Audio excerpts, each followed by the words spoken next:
Bonjour tout le monde, donc neuvième cours de francophonie, patrimoine culturel et usage didactique. Donc comme je vous le disais, dans ce cours, on va voir deux documents pas inintéressants.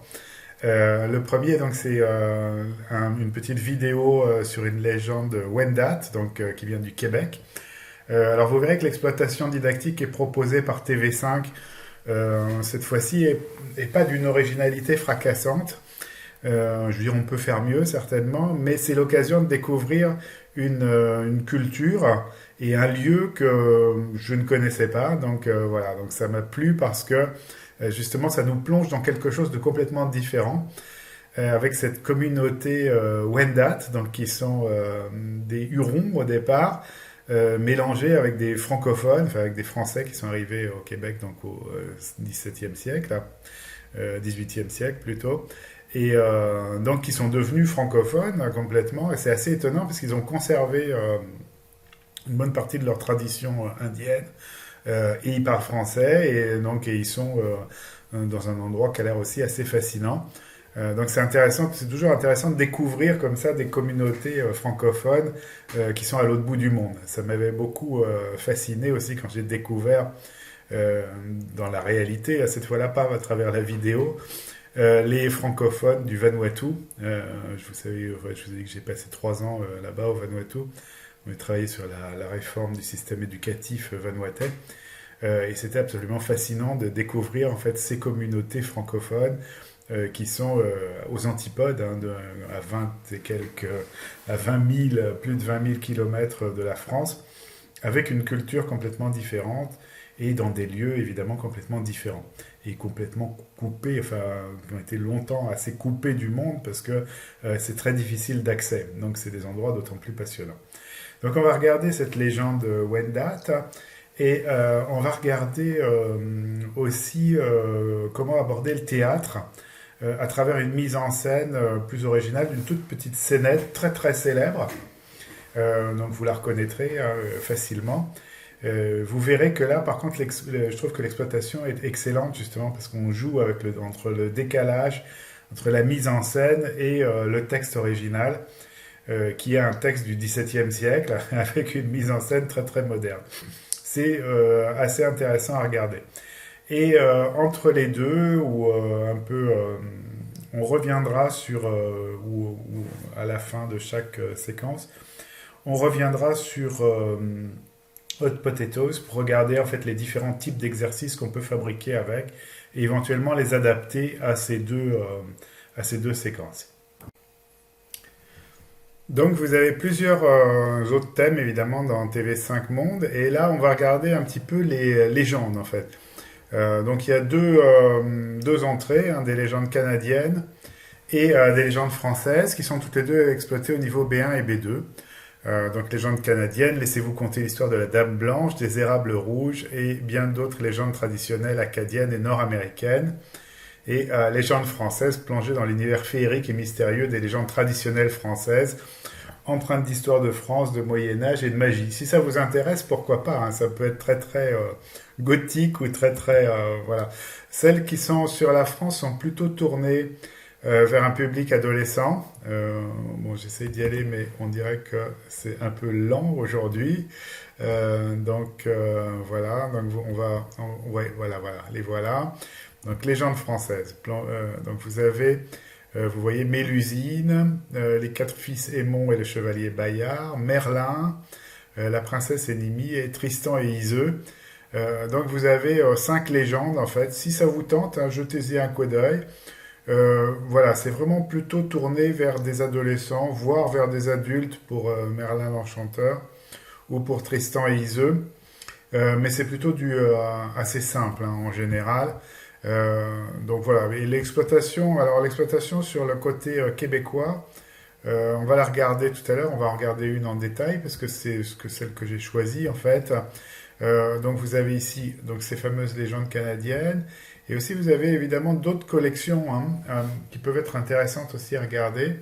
Donc celle-là par exemple, d'où vient l'info? Donc vous savez qu'on a fait pendant un moment euh, essayer de sensibiliser beaucoup, bon, vous étiez peut-être dans cette génération-là, essayer de sensibiliser beaucoup les élèves en fait à ce que c'est que la presse, d'où vient l'information, comment l'information est traitée, qu'est-ce que c'est que l'objectivité en journalisme, pardon, comment est-ce qu'on peut vérifier des informations, vérifier ses sources, recouper des informations, avoir de l'esprit critique.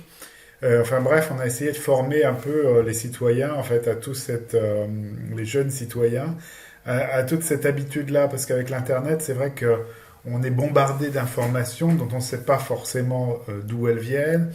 Il y a toute la question des fake news qui ressurgit régulièrement. Bon, là, vous avez suivi de près les élections américaines, peut-être. Donc vous avez vu que malgré l'absence de fondement, en fait, le président actuel lui-même n'hésite pas à critiquer la véracité des faits des élections et il n'hésite pas à critiquer le résultat des votes qui pourtant apparemment se sont déroulés de manière tout à fait correcte et démocratique. Donc on a travaillé beaucoup pendant un temps sur les fake news, sur la qualité de l'information, sur l'objectivité, entre guillemets, en même temps sur le relativisme qu'il peut y avoir derrière tout ça, parce qu'évidemment, chaque source va avoir un point de vue. Vous lisez différents journaux, en fait. Bon, c'est toujours le cas, hein, mais c'est peut-être simplement plus marqué maintenant sur l'Internet. Vous allez avoir des journaux de tendances politiques différentes. Bon, bah, l'essentiel, c'est de savoir d'où est-ce qu'ils parlent, quel est leur premier filtrage des faits. Et c'est donc ce qu'on essayait de faire à travers des choses comme ce que vous avez en dessous là sur la presse. Hein. Comment on rédige un sujet journalistique, comment on choisit des faits, comment on les vérifie, donc comment on les recoupe et comment on présente l'information. Donc là, sur nos légendes canadiennes, donc on va y aller, et on va regarder, donc vous avez Rose la tulipe. Alors évidemment, c'est aussi beaucoup plus un peu exotique par rapport à nos légendes françaises. Donc vous pourrez les regarder, hein, je veux dire, c'est plutôt tourné vers des adultes. Bon là, c'est un peu un mythe d'origine en fait indien. Hein. Croyez-vous vraiment que les érables deviennent rouges à l'automne à cause du froid? Donc, et les compétences, c'est anticiper la suite d'une histoire, apprendre des expressions idiomatiques avec des noms d'animaux. Donc, on va regarder et ces érables rouges et la légende de Wendat qui va avec. Voilà. Donc, les érables rouges. Hop, voilà. Donc, vous savez, c'est comme d'habitude. Hein, vous connaissez la musique. Hein, donc, fiche enseignant, fiche apprenant.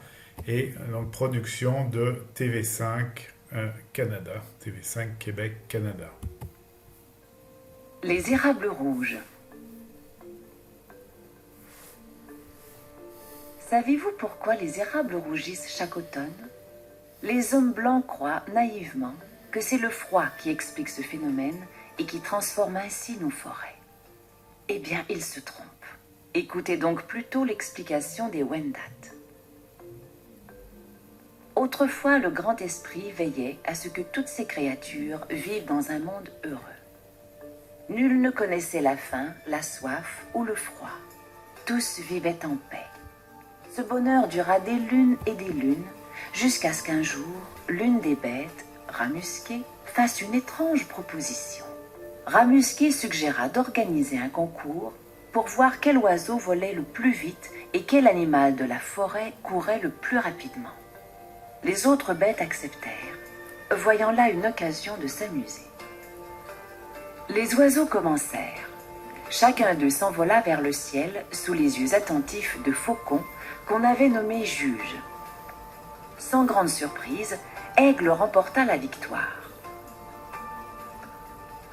Vint ensuite le tour des autres animaux. Plusieurs prirent place sur la ligne de départ. Cerf, caribou, loup, lièvre, élan et bien d'autres. Ours tenait le rôle du juge. Le signal du départ fut donné. Tous s'élancèrent dans le sentier traversant la forêt. À la surprise générale cette fois, le gagnant de la course fut Lièvre.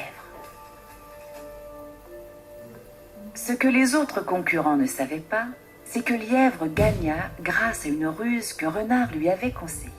Grand joueur de tours s'il en est un, Renard avait suggéré aux autres lièvres de se placer partout le long du parcours. Les lièvres se relayèrent tout au long de la course, et quand Cerf apparut au bout du sentier, s'approchant de la ligne d'arrivée, le dernier lièvre surgit sur le chemin et traversa la ligne d'arrivée en quelques bonds, pas même essoufflé.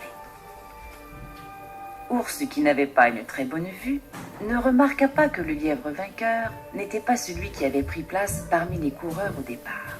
Il déclara donc Lièvre grand gagnant du concours. Ce qui avait commencé comme un simple jeu n'était à présent plus drôle du tout. Les esprits s'échauffèrent rapidement. Les animaux de la forêt protestaient, critiquaient. Cerf était vraiment furieux. Il s'éloigna du groupe sans tenter de dissimuler sa colère. Ours, mécontent de l'attitude de son compagnon, voulut le rattraper et lui demander de s'expliquer.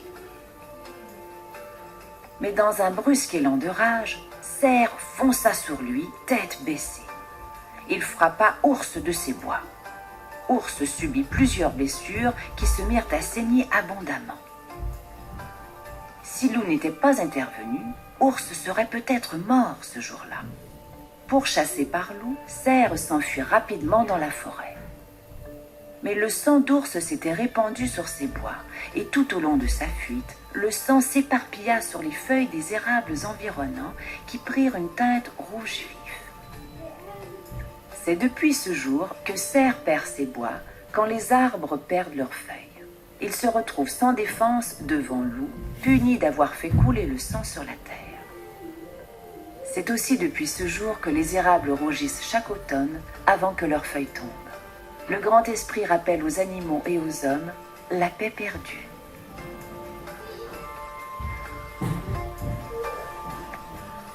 Voilà, donc un mythe d'origine assez typique, hein, un mythe Wendat, une petite légende Wendat en fait, donc qui raconte une légende à base d'animaux avec la structure traditionnelle du conte. En fait, c'est assez étonnant parce qu'on retrouve cette structure traditionnelle un peu dans toutes les civilisations, hein, que ce soit chez les Bambara, que ce soit dans les fables de La Fontaine, que ce soit dans tous les contes qu'a rassemblé Vladimir Propp dans son livre Morphologie du conte. Hein, donc c'est vraiment assez typique. Hein. On voit bien que ça s'adresse à des adolescents, qu'on peut faire une exploitation à plusieurs niveaux, probablement A2, B1, B2. Voilà. Et on voit aussi bon, l'intérêt du conte. Bon, alors c'est assez amusant parce qu'on voit bien que c'est aussi une légende assez traditionnelle, puisque la moralité, en fait, c'est que bon, mais il ne faut pas troubler l'ordre préétabli de la nature. Et dès qu'on y introduit de la compétition, en fait, ça crée une catastrophe. Et là, on a un divorce, en fait, entre un état idyllique de départ et un état d'arrivée qui est beaucoup plus compliqué, en fait, avec le fait d'avoir fait couler le sang, que Cerf fait couler le sang de l'ours. Hein. Donc c'est très très en fait c'est un conte très très typique, hein, tout à fait traditionnel dans ce genre-là, mais en même temps on sent bien qu'il n'y a pas une moralité, il y a une moralité un peu comme celle qu'on peut trouver dans des contes européens ou même des contes africains. Dans le sens où bon, une des morales possibles, c'est évidemment qu'il ne faut pas faire couler le sang. Mais l'autre morale, si on y regarde de plus loin, c'est qu'il faut garder l'harmonie de la société et ne pas introduire de compétition à l'intérieur de la société. C'est une bonne leçon à prendre pour nous aussi. Bien, donc on a ce conte Wendat. On va regarder tout de suite comment il est exploité. Et après, on reviendra un petit peu sur les Wendat. Parce qu'on voit qu'évidemment, dès qu'on introduit des choses comme ça assez différentes en fait, de ce qu'on a l'habitude d'étudier, et qui viennent d'une culture assez lointaine, ça peut être intéressant d'aller regarder un petit peu ce qu'il en est de la culture d'où vient le conte en question. Donc vous reconnaissez évidemment l'interface hein, de TV5 Monde, hein, donc ici exploité au niveau B2. Donc pourquoi les érables sont-ils rouges hein, les érables rouges. Croyez-vous vraiment que les érables deviennent rouges à l'automne à cause du froid? Anticiper la suite d'une histoire et apprendre des expressions idiomatiques avec des noms d'animaux. Donc ça, la partie, là, anticiper la suite d'une histoire, vous allez voir que c'est assez intéressant, en fait. C'est pour faire raconter avec une amorce, en fait, une histoire aux apprenants. Donc c'est pas mal parce qu'en fait, là, c'est une bonne exploitation de ce type de contes et légendes-là, parce qu'en fait, ils connaissent déjà la structure du conte, ils ont déjà entendu des contes, ils savent déjà ce qui va se passer, en fait, ils savent déjà qu'il va y avoir un événement perturbateur, une résolution, et que la situation finale va être différente de la situation initiale. Même s'ils ne le savent pas explicitement, ils le savent implicitement, puisqu'ils ont déjà entendu des contes et qu'ils sont familiers avec ce type de structure-là. Donc c'est un bon support, en fait, pour commencer à anticiper sur la suite d'une histoire, à pouvoir inventer la suite d'une histoire, et comparer évidemment la suite de l'histoire avec ce qui va effectivement se passer dans le conte. Alors, on va regarder donc les deux fiches. Vous avez une fiche enseignant, une fiche apprenant, comme d'habitude. Hein. Donc légende canadienne. La série Légende canadienne vous propose de découvrir 8 légendes à travers le pays sous forme de montage audiovisuel. La légende des érables rouges raconte comment les érables se sont soudain mis à rougir l'automne venu. Donc vous voyez que si vous faites un petit thème sur le Québec ou ou sur le Canada ou l'Amérique du Nord, c'est une ressource tout à fait exploitable. Donc contenu, pour y visionner la légende, on renvoie vers le site. Synopsis, la paix règne chez les animaux jusqu'au jour où l'un d'entre eux suggère d'organiser une compétition de vitesse. Transcription, cliquez ici pour accéder à la transcription. Donc là, on fera ça tout à l'heure quand on fabriquera un texte à trous avec le texte de la légende Les érables rouges. Donc objectif pragmatique, pour l'action, objectif relié à l'action, anticiper la suite d'une histoire, donner son point de vue, rédiger un texte. Le dernier est très très large, mais c'est le premier qui va retenir certainement plus notre attention. Objectif linguistique, trouver des synonymes, découvrir des expressions. Donc là, on va voir qu'en fait, ce qui est intéressant, c'est les expressions figées avec les noms d'animaux du style malin comme un singe, rapide comme l'éclair, là c'est pas un animal.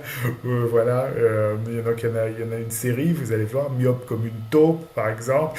Vous avez toute une série d'expressions figées qui mettent en jeu des noms d'animaux, et donc là on va en apprendre un certain nombre.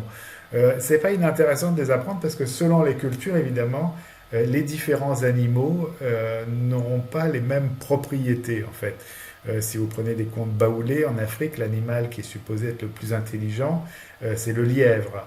Alors qu'en France, ce ne sera pas la même chose. Hein. Vous avez plein de choses qui vont varier en fait d'un endroit à l'autre. Avoir une mémoire d'éléphant par exemple, ou avoir une mémoire de poisson rouge. Je veux dire, évidemment, c'est des expressions qui sont très ancrées dans des cultures aussi, et qui en disent probablement plus long sur les cultures que sur les animaux en eux-mêmes. Donc, objectif socioculturel, connaître une légende Wendat. Alors ça, c'est intéressant aussi parce que, on vient de le dire, en fait, découvrir une culture différente, c'est toujours passionnant, d'une part. Et d'autre part, là, on découvre une culture qui est devenue, par la force des choses, et par l'effet de l'arrivée des francophones au Québec, des Français au Québec d'ailleurs, et qui est devenue francophone. Donc s'informer sur l'automne au Canada, donc ça évidemment, les saisons, un thème très classique. Alors les animaux occupent une place très importante chez les Amérindiens, évidemment on le voit avec les noms de chefs qui correspondent à des totems d'animaux. C'est comme ça dans beaucoup de cultures, évidemment, les animaux vont occuper une place importante chez tous les chasseurs et chez toutes les cultures qui sont assez proches de la nature en général. Pour en savoir plus sur le peuple Wendat, donc je vous renvoie vers un site qu'on pourra regarder tout à l'heure. Mais on trouve aussi, en fait, là c'est vraiment le site en fait qui est destiné aux Wendat eux-mêmes, en fait, de Wendat de Loretteville à côté de Québec. Hein. Et donc on verra qu'il y a aussi d'autres sources d'informations, et que là ça peut être intéressant de pousser les élèves à faire une petite recherche en fait, un petit rallye sur internet, chercher des informations sur les Wendat. Et effectivement, ça donnera des résultats assez intéressants. Donc vous voyez où ça se trouve, à côté de Québec, à côté de la ville de Québec, donc dans une zone assez francophone, même très francophone. Voilà, et donc voilà les activités. Alors première activité, donc répondre à des questions au sujet de l'automne. Donc ça se passe avant le visionnage. En fait, c'est un warm-up, enfin, un préchauffage. Avant de montrer la légende, demandez de répondre aux questions en petits groupes. Correction en grand groupe. En septembre, octobre, novembre et décembre. Les dates précises sont du 21 septembre au 21 décembre, donc l'automne québécois. On est dans le nord, dans l'hémisphère nord, donc c'est le même automne que chez nous, sauf qu'il doit être un peu plus rude. Voilà, donc conditions climatiques, journée plus courte, baisse de température, pluie fréquente, premier gel, nature, coloration des feuilles, jaune, orange, rouge, chute des feuilles. Donc vous voyez qu'évidemment, éventuellement, ça va nous mettre sur la piste en fait de la thématique du conte avec le changement de couleur des feuilles. Chute des feuilles, chute des fruits, migration des outardes pour le Québec vers le sud, chute des bois de cervidés, cerfs, orignaux, caribous en prévision des grands froids de l'hiver. Emmagasinage de provisions chez les écureuils, épaississement de la fourrure chez plusieurs animaux. Donc vous avez en fait, vous pouvez ensuite évidemment vous exprimer en fait sur ce que vous aimez ou ce que vous n'aimez pas dans les différentes saisons et en particulier dans l'automne. Donc on va donner des productions comme j'aime la couleur que prennent les arbres, la fraîcheur qui s'installe après un été très chaud, etc. etc. J'aime Halloween. Donc on est quand même en Amérique du Nord, même si Halloween s'est transféré maintenant jusque chez nous, bien entendu. Je n'aime pas la fin de l'été, la fin des vacances et des belles journées, l'approche de l'hiver et les arbres qui perdent leurs feuilles, etc. Donc vous avez une petite activité en fait de préchauffage en fait sur l'automne.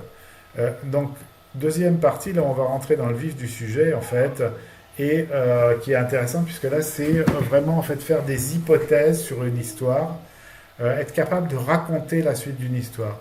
Et ça, vous verrez que dans la production, qu'elle soit écrite ou orale, bon là, probablement de la production écrite qu'on va éventuellement restituer à l'oral devant le grand groupe, où on va au moins prendre des notes au départ pour savoir ce qu'on va raconter. Donc voilà, il s'agit de présenter le début de la légende, l'arrêter à 59 secondes, puis inviter les apprenants à imaginer la suite de l'histoire en observant les 3 images proposées.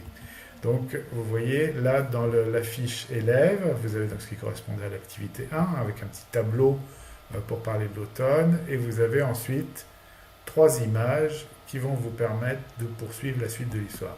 Donc ça, c'est une bonne technique, en fait. Donc, donner une amorce d'histoire. Donc là, on va avoir le début jusqu'à 59 secondes. Puis, les érables rouges. Amorcer la suite, éventuellement avec des indices. Savez-vous pourquoi les érables rougissent chaque automne? Les hommes blancs croient naïvement que c'est le froid qui explique ce phénomène et qui transforme ainsi nos forêts. Eh bien, ils se trompent. Écoutez donc plutôt l'explication des Wendat. Autrefois, le grand esprit veillait à ce que toutes ces créatures vivent dans un monde heureux. Nul ne connaissait la faim, la soif ou le froid. Tous vivaient en paix. Ce bonheur dura des lunes et des lunes, jusqu'à ce qu'un jour, l'une des bêtes, Ramusqué, fasse une étrange proposition. Ramusqué suggéra d'organiser un concours pour voir quel oiseau volait le plus vite et quel animal de la forêt courait le plus rapidement. Les autres bêtes acceptèrent, voyant là une occasion de s'amuser. Voilà, donc on s'arrête ici et on donne les 3 images, enfin on donne la fiche apprenant avec les 3 images pour imaginer la suite. Donc que va-t-il se passer à partir du moment où on va organiser cette course? Donc vous avez les images des moments clés en fait qui permettent d'imaginer la suite, hein, même si on ne sait pas tout, hein, il nous manque certainement d'autres images pour voir après comment les érables deviennent rouges, mais on a 3 images qui nous permettent d'imaginer une suite. Donc vous voyez que c'est beaucoup plus facile en fait pour les élèves de produire à l'écrit à partir d'une amorce. Donc très souvent en fait, pensez-y en fait, c'est beaucoup plus facile d'avoir une petite contrainte de départ pour faire de la production écrite. Hein, donc voilà une bonne piste hein, de suite, de poursuivre un récit. Hein, et une bonne piste pour faire de la production écrite. Donc les animaux se préparent pour la course, etc., etc. Donc on va avoir des propositions ici de correction. Ensuite, activité 3, compléter des énoncés à l'aide des bons verbes et des bons sujets. Donc là, il s'agit, on va regarder sur la fiche apprenant, évidemment. Donc là, il s'agit, bien entendu, de cette chose-là. Donc vous avez une liste de verbes à conseiller, a été élu sur un simple exercice à trous. Quel animal a proposé d'organiser un concours de vitesse? Quel animal a été élu juge chez les oiseaux, etc. Donc un exercice en autonomie qu'on pourrait transformer très facilement en exercice autocorrectif avec notre petit logiciel Hot Potatoes. Activité 4, en binôme, tenter de retrouver les mots manquants du texte. Donc là, pareil, c'est un test de closure qu'on aurait pu très bien fabriquer aussi avec Hot Potatoes de façon autocorrective. Donc là, on aurait pu rendre en fait l'exploitation plus attrayante en fabriquant 2 exercices autocorrectifs, ce qui après vous fait gagner du temps, ça vous économise en fait des corrections et ça vous permet en fait de vous concentrer sur d'autres choses éventuellement plus amusantes et plus créatives. Deuxièmement, replacer les lettres des mots ci-dessous afin de découvrir un synonyme correspondant à chacun des 8 mots trouvés dans l'activité 4.1. Donc là, vous avez une suite en fait. Donc vous avez voilà, poursuivi par loup, cerf s'enfuit dans la forêt. Et donc là, vous avez une autre clé en fait. Donc le premier, ça doit être poursuivi. Le deuxième, ça doit être précipitamment, je pense. Bon, vous allez les retrouver évidemment dans la fiche enseignant. Donc vous avez un exercice avec 2 clés. Bon, il y a des élèves à qui ça peut plaire, je veux dire, ou plus ou moins qui seront plus ou moins réfractaires à ce type d'exercice. Retrouver les mots manquants dans un texte et découvrir les synonymes. Voilà. Replacer des mots. Voilà, donc là c'est le même exercice. Premier poursuivi, précipitamment, avoisinant, etc. Voilà. Alors après, une autre expression qui est plus intéressante, comme je vous le disais tout à l'heure, en petit groupe, inviter les apprenants à échanger sur les expressions qu'ils connaissent. Donnez cet exemple, muet comme une carpe. Ensuite, demander de reconstituer les expressions en associant aux animaux les caractéristiques appropriées. Expliquer le vocabulaire au besoin. Correction en grand groupe, en petit groupe, inviter les apprenants à choisir là où les expressions qui les représentent le mieux parmi celles de l'activité 5.1. Donc vous avez cette activité qui est voilà, une activité d'appariement qu'on pourrait faire avec J-Match aussi dans notre petit Hot Potatoes. Donc bavard comme une pie, curieux comme un quoi? Comme un quoi? Curieux comme alors, un renard? Qu'est-ce qui est curieux là-dedans? Curieux, doux comme un agneau, fidèle comme un chien, fier comme un coq ou comme quelque chose comme ça. Enfin, je veux dire, vous voyez que, bon, je veux dire, c'est fier comme un paon, voilà, pardon. Fort comme un bœuf, gai comme un pinson, myope comme une taupe, évidemment, rusé comme un renard et têtu comme un âne. Donc voilà, donc c'est curieux, alors comme quoi? Comme une belette. Je dirais que la belette, c'est possible que la belette soit très curieuse au Canada. Donc vous voyez que même là, en fait, entre le Québec et la France, on va avoir des expressions qui seront complètement similaires et curieux comme une belette, ça doit être une expression canadienne, j'imagine, puisque c'est bien celle qu'on n'a pas employée jusque-là. Donc parmi les expressions ci-dessus, lesquelles vous caractérisent le mieux? Alors en même temps, bon, ce qui est intéressant, c'est que vous apprenez des expressions figées et ensuite vous allez les utiliser pour parler de vous ou pour faire un portrait. Donc là, on pourrait dériver par exemple sur l'activité dite de portrait chinois. Donc si j'étais un animal, je serais une taupe, je serais un agneau, je serais... Enfin, ou voilà, et donc on a des activités possibles qui permettent de faire parler les élèves d'eux-mêmes. Donc c'est un jeu qui va déboucher en fait sur de la production orale et sur compléter en fait éventuellement l'autoportrait. Activité 6, dans cette légende, on parle de la compétition de façon négative. En petits groupes, échanger autour des questions suivantes. Comment définissez-vous la compétition? êtes-vous une personne compétitive? Si oui, à quel niveau? Donc vous voyez que l'exploitation est assez riche, hein, même si au départ, bon, je veux dire, il y avait des choses qui m'avaient un peu rebuté, comme par exemple les mots avec les lettres en désordre, qui font un peu jeu de pendu ou un peu chose un peu traditionnelle et pas très créative. Mais en fait, il y a beaucoup de choses dans cette exploitation. Hein, comment définissez-vous la compétition? Êtes-vous une personne compétitive? Si oui, à quel niveau? Sportif, intellectuel, artistique, professionnel? Donc vous voyez qu'on a revu en fait une exploitation complète, hein, d'un texte, hein, rédiger un texte sur le sujet suivant. Dans notre société actuelle, trouvez-vous la compétition plutôt saine ou plutôt malsaine? Expliquez votre point de vue. Donc on va jusqu'à l'argumentation en fait, après être passé par plusieurs étapes d'exploitation du document. Voilà, donc une exploitation intéressante, avec des choses à retenir, en particulier, je veux dire, la technique pour vous, enfin, pour vos dossiers et pour vous plus tard, la technique de travailler sur la production écrite à partir d'une amorce. Donc une amorce, un début d'histoire, et après vous faites imaginer la suite. Vous n'êtes pas obligé d'autant guider que c'est fait ici, puisque ici on a les 3 images qui guident complètement vers la conclusion, mais c'est une très bonne technique. Alors, on ne va pas faire une très longue plongée dans l'univers des Wendat, hein, parce qu'il y a évidemment beaucoup de choses, il y a évidemment beaucoup de choses à regarder. Et puis, je ne suis pas du tout un spécialiste, donc ça me prendra un peu de temps de pouvoir en parler assez intelligemment. Mais en fait, vous allez trouver très très vite des données, surtout maintenant évidemment avec tout ce qu'on a à disposition sur l'Internet. Et le fait que ça se passe au Québec, donc un lieu aussi qui est très fortement ancré dans l'Internet, hein, qui est très productif du point de vue de l'Internet. Donc les Hurons-Wendat, en langue Wendat, sont une première nation de famille linguistique iroquoienne, originaire du sud de l'Ontario au Canada. Donc le nom Huron leur a été donné par les premiers arrivants français à cause de la coiffure des hommes, semblable à celle des Mohawks et des Ojibwés, qui rappelaient la hure du sanglier femelle en France.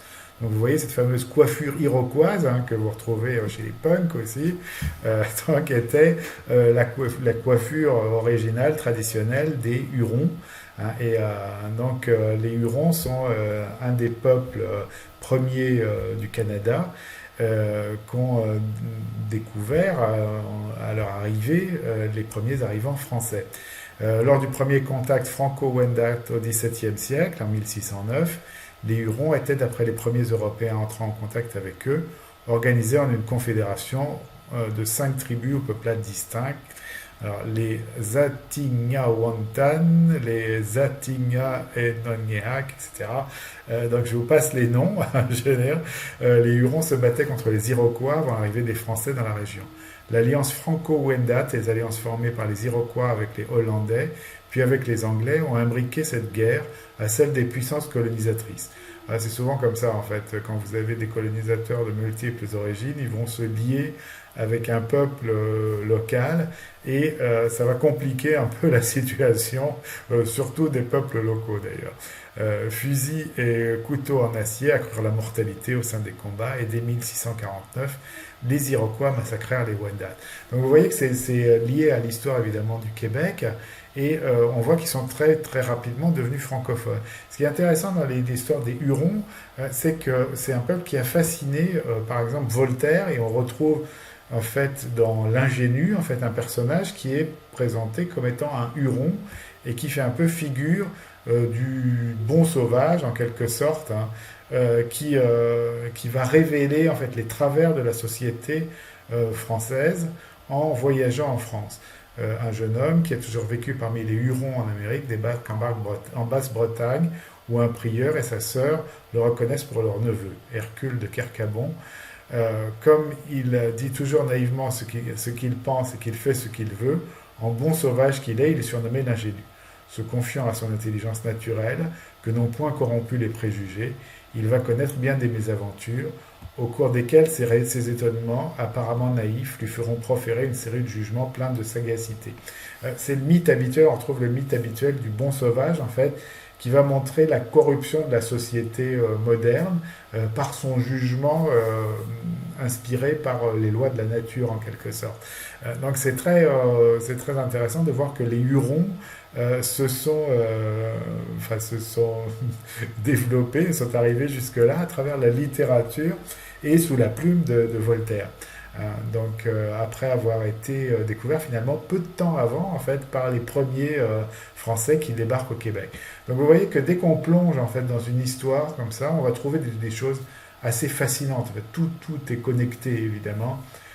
Si vous étudiez aussi des légendes africaines, vous allez retrouver des choses sur les premiers voyageurs arabes qui en sont arrivés en Afrique, les premiers voyageurs français qui sont passés après les Arabes, etc. Il y a plein de choses fascinantes à regarder. Et donc vous pouvez dire à vos élèves, évidemment, mettre vos élèves en route quand vous tombez sur une légende comme ça. euh, qui vient d'un pays lointain et un peu étrange pour vous ou pour nous, les faire chercher en fait et les faire reconstituer une partie de l'histoire de la population. Alors ce qui est intéressant, c'est qu'on tombe aussi maintenant, ben, c'est toujours très très vivant en fait. Vous avez dans le site de la nation Huron-Wendat, vous avez ça c'est un site actuel en fait, donc vous avez par exemple les chefs les grands chefs de la nation Huron, qui est une des nations premières du Québec. Donc, le grand chef Rémy Vincent, les chefs familiaux comme Dave Lavaux, Denis Bastien, Carlo Gros-Louis. Évidemment, tout ça, c'est aussi assez fascinant de voir que ça se poursuit à l'heure actuelle. Hein. Ça peut vous entraîner à chercher jusque sur les droits des peuples autochtones du Canada et sur une partie d'ailleurs de l'histoire de l'Amérique, parce qu'une partie des Wendat sont partis assez loin en fait de leur pays d'origine, enfin de leur pays d'origine. Donc voilà, vous tombez sur des photos, voilà, un groupe de Hurons-Wendat de Wendat en 1880. Donc vous voyez que là ils ont encore des habits traditionnels, enfin je veux dire avec des coiffes traditionnelles. Voilà, donc c'est assez remarquable. Hein.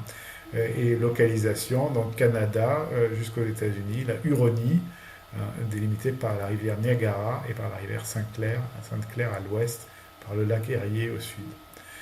Voilà, donc assez passionnant à observer, hein, je dirais, de faire des recherches sur ce type de peuple et sur ce type d'histoire. Mais partout, à chaque légende que vous allez trouver, ce sera passionnant de remonter le fil historique, géographique et socio-culturel. Voilà, donc comme je vous le disais, en fait, donc on peut s'amuser à créer des exercices sur votre potatoes qui vont permettre de rendre les choses un peu plus simples après pour l'enseignant, puisque c'est des exercices autocorrectifs. Donc vous pouvez les faire faire en autonomie par un groupe ou par une paire d'élèves, ça dépend du nombre d'ordinateurs que vous avez à disposition dans la classe, où vous pouvez les faire faire aussi en autonomie à la maison pour prolonger l'activité par un petit exercice autocorrectif qui va leur permettre de se rappeler un certain nombre de choses le soir et de mémoriser un certain nombre de choses. Donc là, j'ai fabriqué un texte à trous. Hein. Donc vous avez vu comment ça marche. Donc vous coupez-collez votre texte et vous créez des trous, comme par exemple ici. Boum, j'ai créé un trou, je vais remplacer concours par un trou. Et je vais mettre comme indice, par exemple, compétition pour leur donner l'idée de concours. Voilà. Donc ensuite, je crée ma page web à partir de cet exercice-là. Je m'enregistre, je le remplace puisque je viens de le modifier. Et je regarde l'exercice dans mon ordinateur. Donc voilà. Pourquoi les érables? Alors là, qu'est-ce qu'ils font chaque automne? Bon, on sait qu'ils rougissent, mais si on veut un petit indice, on va aller là. Donc on dit couleur, donc rougissent. Les hommes, alors là j'ai fait une petite blague aussi, c'est aussi couleur l'indice, les hommes blancs croient naïvement que c'est le température, donc le froid qui explique ce phénomène, etc. Donc après vous pouvez vérifier, c'est autocorrectif, hein, donc ça veut dire que là on en a rempli que 3. Tous ces êtres, toutes ces créatures.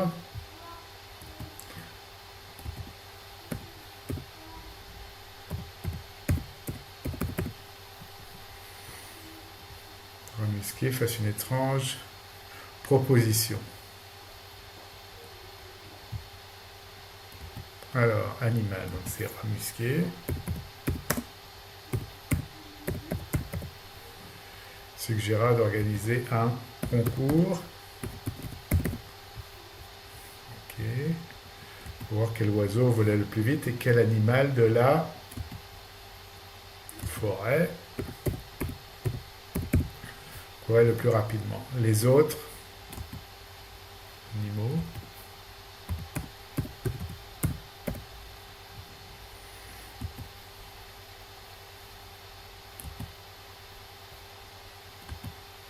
Les animaux volants, les oiseaux. Hop, on va regarder. Là, on n'aura pas tout bon, hein, je pense, parce que là, c'est bête, c'est pas les autres animaux. À 44%, donc on a des réponses incorrectes, vous voyez. Moi-même, je me suis trompé. Ramusqué. Ah oui, oui, parce qu'il manque la majuscule. Donc il l'a compté faux, vous voyez. Un concours, donc ça c'est bon. La forêt, les autres animaux. Alors là, ici, c'est les autres bêtes, etc. Donc il faudra corriger, en fait. Ramusqué. Vous voyez, hop, on a, ça pourrait être ça, et là c'est les autres bêtes. Donc il suffit d'une petite erreur en fait, d'orthographe ou autre, pour que ce soit pas bon. C'est pas beaucoup mieux, alors Ramusqué ça lui plaît pas. Pourquoi on va regarder. Donc quel est le bon, la bonne réponse. Voilà, en fait, donc, vous avez une hint. The next correct letter has been added to the answer. Ra, M.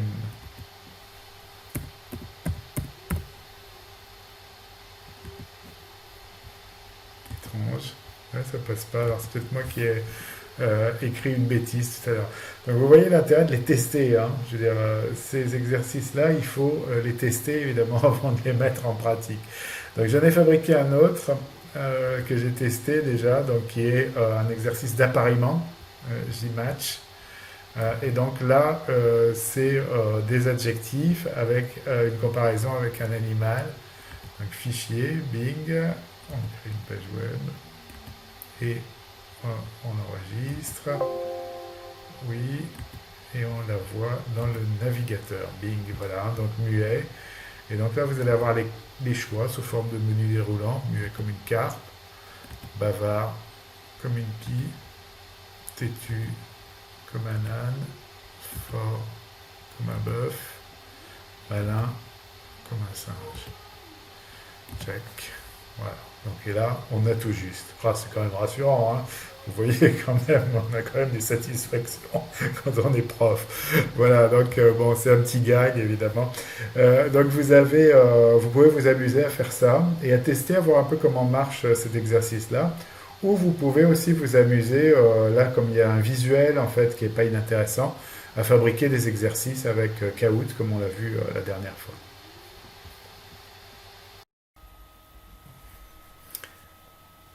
Donc, on va passer à une autre activité complètement différente autour du théâtre.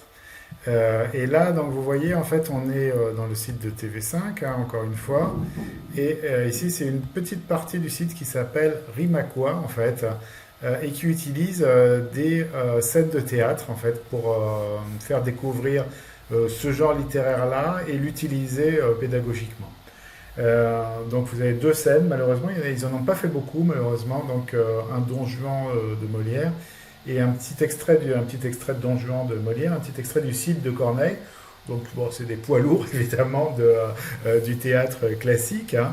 Vous allez voir que c'est des scènes très très connues, vous connaîtrez probablement un certain nombre des répliques. Hein.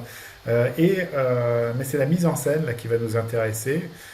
Celle du Cid m'a beaucoup plu, en fait, m'a beaucoup amusé et on voit très bien, elle m'a beaucoup donné envie de l'exploiter en fait dans une classe, justement parce qu'elle est assez drôle dans le décalage entre la mise en scène moderne et le texte classique. Donc on va la regarder. Alors je vous fais pas la mise en scène, je vous fais pas la mise en œuvre pédagogique proposée. Hein, on pourrait l'imaginer facilement après, ou on pourrait en imaginer d'autres. Mais évidemment, quand vous allez la faire découvrir à des apprenants, vous n'allez pas vous y prendre de cette façon-là. Vous allez commencer probablement par détacher l'image et le texte de la pièce, l'image et le son, pour pouvoir vous amuser avec les hypothèses autour de la mise en scène, justement.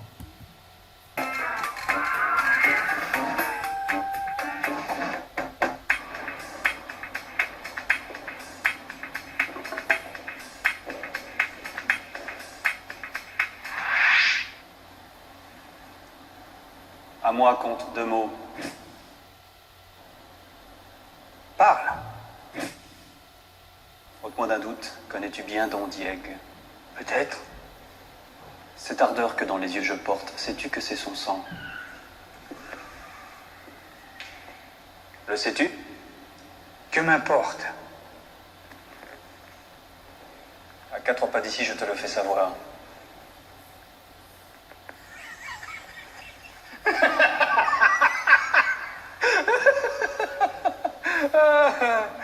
Jeune présomptueux. Parle sans t'émouvoir. Je suis jeune, il est vrai, mais aux âmes bien nées, la valeur n'attend point le nombre des années. Te mesurer à moi. Qui t'a rendu si vain, toi qu'on n'a jamais vu les armes à la main? Mais pareil à 2 fois ne se faut pas connaître, et pour des coups d'essai volent des coups de maître.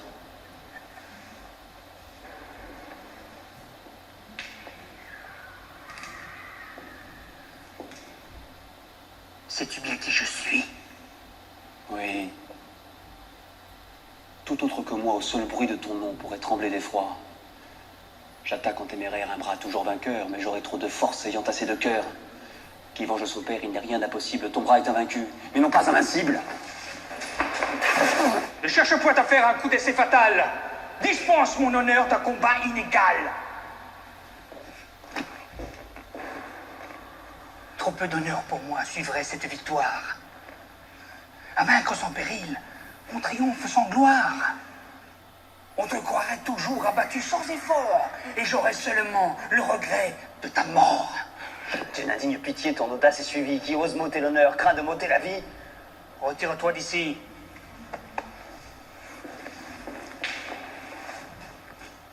Marchons sans discourir. Es-tu si las de vivre? As-tu peur de mourir?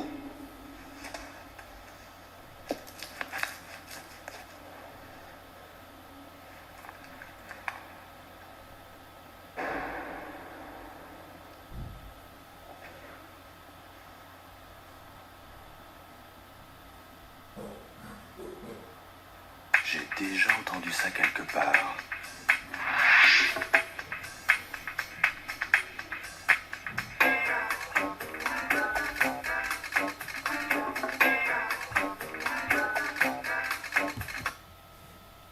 Voilà, donc vous voyez évidemment le décalage entre le texte qui a 400 ans et la mise en scène dans un parking qui fait penser à un règlement de compte en fait dans un trafic de drogue quelconque ou dans un trafic d'autre chose.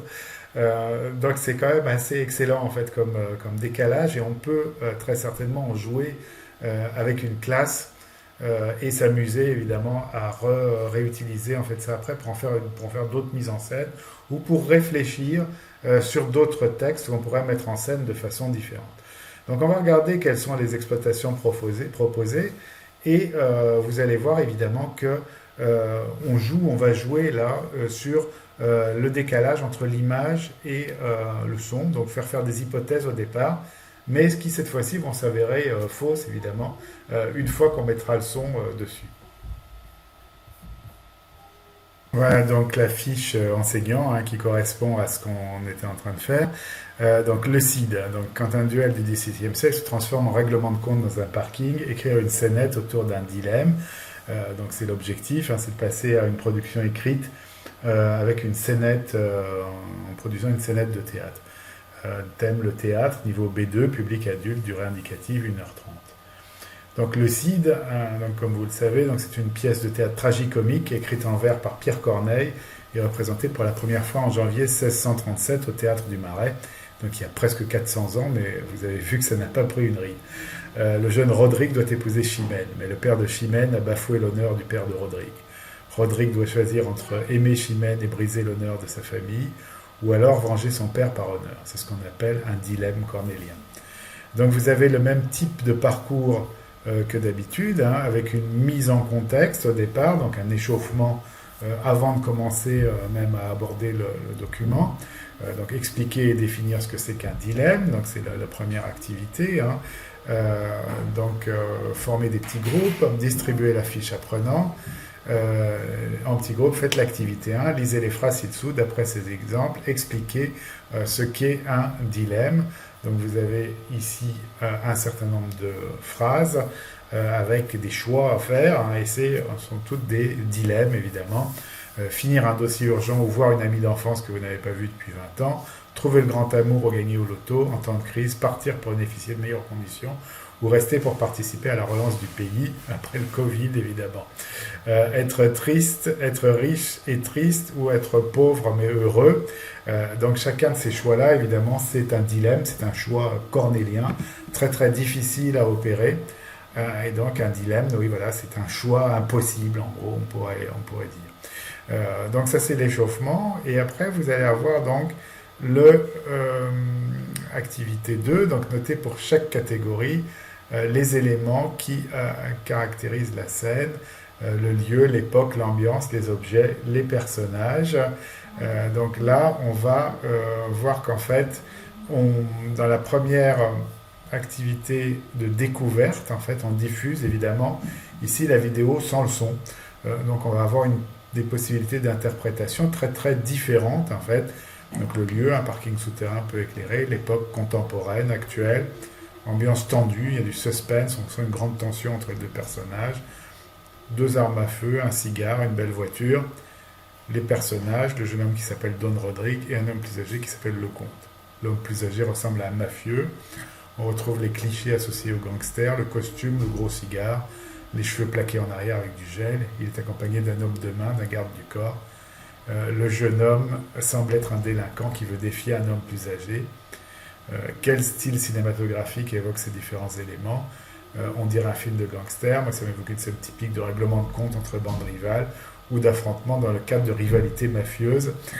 Donc on a de quoi en fait créer un suspense en fait autour de la compréhension complète de la scène. Donc piste de correction, et voilà, donc vous allez caractériser les personnages. Quelles caractéristiques associez-vous à Don Rodrigue et au conte? Pourquoi? Mise en scène, mise en commun orale, inviter les apprenants à justifier leur choix avec des images de la scène.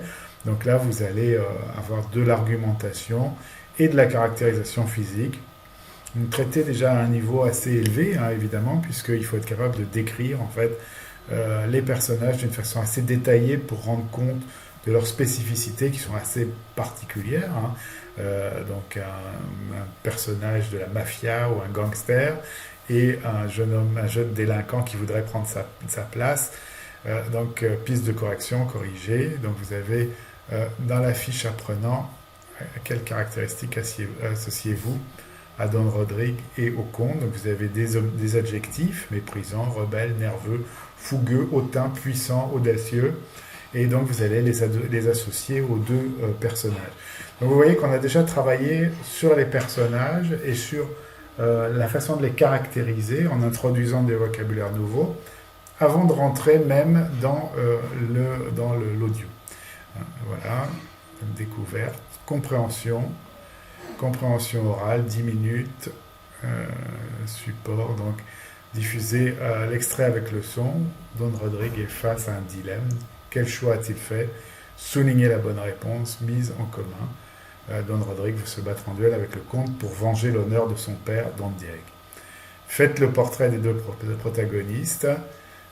Compréhension orale, binôme, 10 minutes, support, la vidéo et la fiche apprenant. Constituer des binômes. Expliquer si nécessaire le lexique de l'activité. Diffuser de nouveau l'extrait avec le son. Et faites l'activité 5, donc complétez les 2 portraits à l'aide de mots issus de la scène.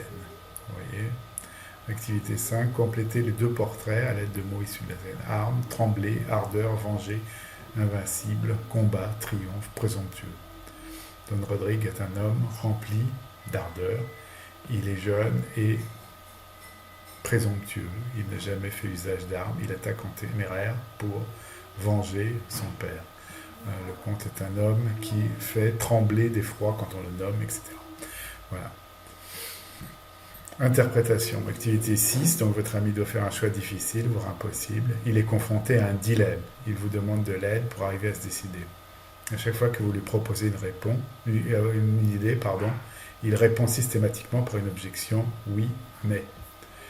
Vous avez voilà, une interprétation, en fait, après vous fabriquez une scénette, en fait, où un de vos amis doit faire un choix, en fait, et vous répond en remettant en cause ce que vous lui proposez.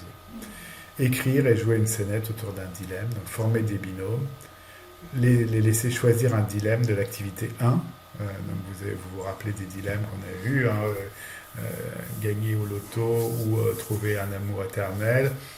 À 2, faites l'activité 6, votre ami doit faire un choix difficile, voire impossible. Il est confronté à un dilemme, il vous demande de l'aide pour arriver à se décider. À chaque fois que vous lui proposez une idée, il répond systématiquement par une objection. Oui, mais. Invitez les apprenantes à utiliser les mots des activités 3 et 5. Les invitez également à jouer sur le côté répétitif et comique du oui, mais. Chaque binôme rédige sa scénette, puis en propose une lecture théâtralisée devant la classe. Donc vous voyez comment on peut réinvestir en fait l'observation d'une scène de théâtre, comment on peut jouer sur le décalage aussi entre la mise en scène et le texte original. Et donc ça peut être une bonne manière de rentrer dans des activités théâtrales ou de relancer l'intérêt pour des jeux de rôle. Voilà, merci beaucoup et donc à la semaine prochaine. Amusez-vous bien et à faire tout ça et bon courage. Au revoir.